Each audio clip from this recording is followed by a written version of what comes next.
This was unexpected. Thank you.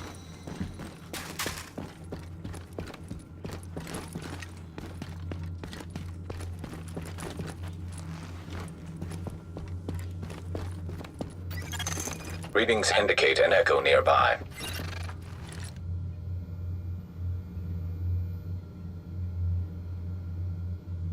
Well, here I am, Aaron Keener, the First Wave's prodigal son. Normally I'd do this face-to-face, but I'm not 100% sure which way you'll jump. You act one way when Ms. Lau is watching, and another way entirely when you're off the leash. That's an interesting contradiction. You see, I think that deep down, you get it. You know, the old rules, laws, governments, those things died on Black Friday. But the feral PMCs, the convicts, the ones smart enough and good enough to take what they need, they'll survive. Me? I'm gonna prosper. Oh, you could too, but you took an oath, right? You got a duty. Those are both ways of saying that your conscience is fucking you. You ask yourself, who has earned a right to tell you what to do? Do you know how many agents died to hold the Dark Zone just for the brass to give up and put a wall around it? You don't believe me? You should check the place out for yourself.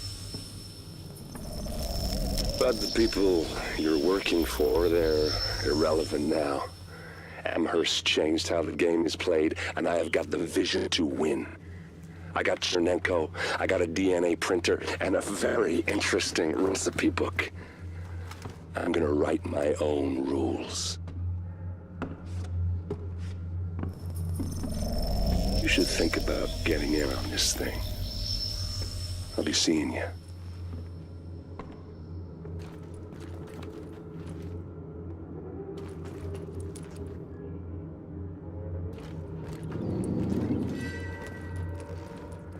Agent, the information you found in that lab was the crown jewel.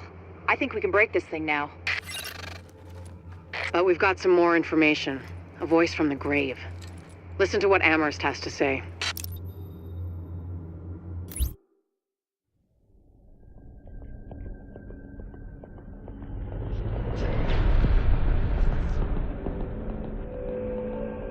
What you're looking at is the smallpox virus, one of the deadliest pathogens on the planet.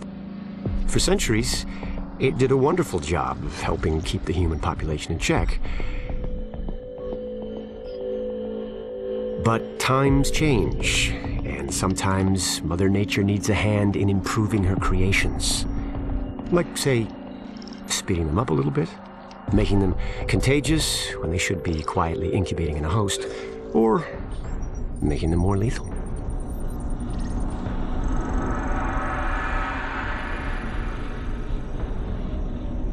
I didn't come up with the approach on my own. My friend Vitaly is one of the pioneers in the field, and the idea has been around for years. Genome as data. You see, once we digitized DNA, we made it infinitely mutable. We could do 1,000 virtual variations in the time it used to take to grow a one-lab-grade generation of pathogens. And we could pick the best, most lethal combinations and make them real. That's how you make a killer virus, you see. Mix in genetic code from other diseases, and you move the sliders all the way up on lethality and virulence. The goal was a 90% mortality rate. I'm not sure my green poison is going to quite hit that, but honestly, that's just details. As long as most of humanity goes, the Earth stands a fighting chance. Technically, technology is what's killing the planet. But that's not really the case. It's the greed that drives the technology. But a funny thing happened on the way to $100 genome maps and 3D printed plastic toys. Someone figured out those technologies could be repurposed, modified for the greater good. Me. Now, my virus is going to do what nature's always done. Decide who lives and who dies. And if nature decides I die, then I die. If nothing else, I'll have a lot of company. Natural selection at its finest. helped along by a little unnatural genetic manipulation. It's all data, really. Life's just a method of processing it. The same way I processed the smallpox genome on my laptop. And who's to say that wasn't the plan all along? If, by some miracle, you survive green poison, then nature's decided you deserve to live. The rest of us shouldn't and won't.